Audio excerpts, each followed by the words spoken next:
dream that one day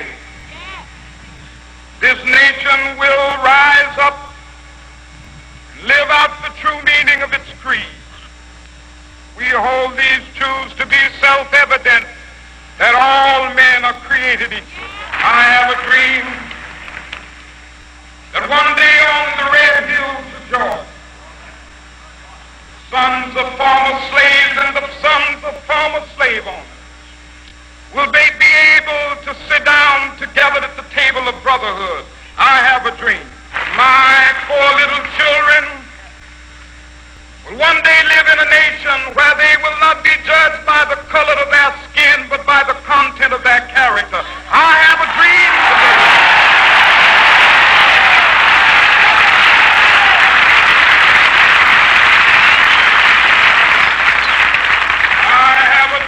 That one day every valley shall be exalted, every hill and mountain shall be made low, the rough places will be made plain, and the crooked places will be made straight, and the glory of the Lord shall be revealed, and all flesh shall see it together.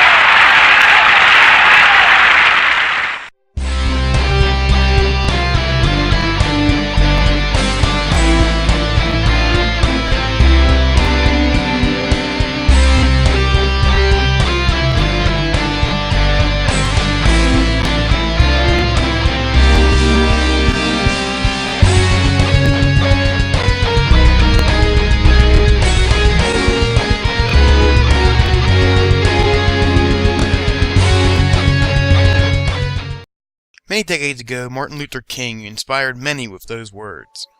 And many would say his modern-day equivalent has become the blog-style site Gamers Against Bigotry.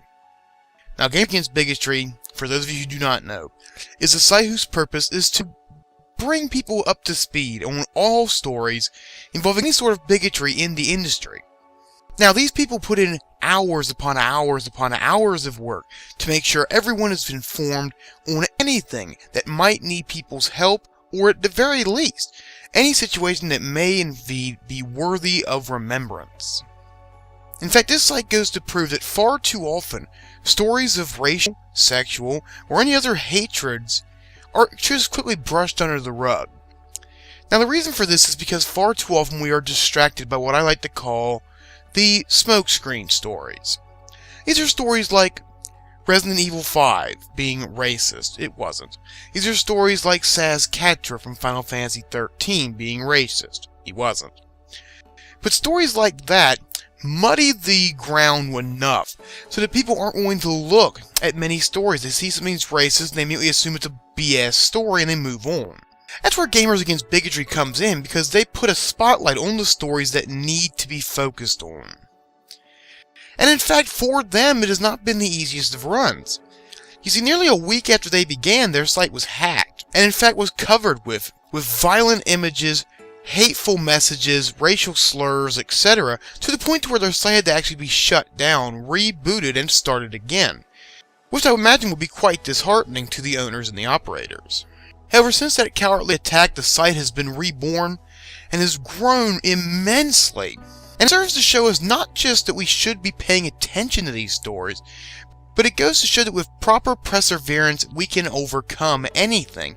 That poor site was literally all but destroyed by the very people they're trying to fight against. And yet, they cleaned up their site, opened it back up, and took a stand once again. To Sam and everybody over there who's running that site, a big fucking salute from HoldTheLine.com and everybody here at Vega Goose says. And in fact, on this week, a lot of people will take this time to think what they can do to better the world they live in. What they can do to make it a peaceful, more harmonic world. More harmonious world. Now, I can't tell you what to do, I really can't, but what I can tell you is this. Go to websites like Gamers Against Bigotry. Go to websites like HoldTheLine.com. Read the lines, read the stories, and see what you can do to help make it a better world, make it a more inclusive world.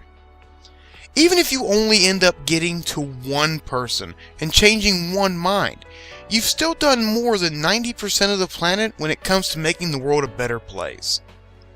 Now, I'm not one to get up on a soapbox and tell you how to live your life. But what I will say is this.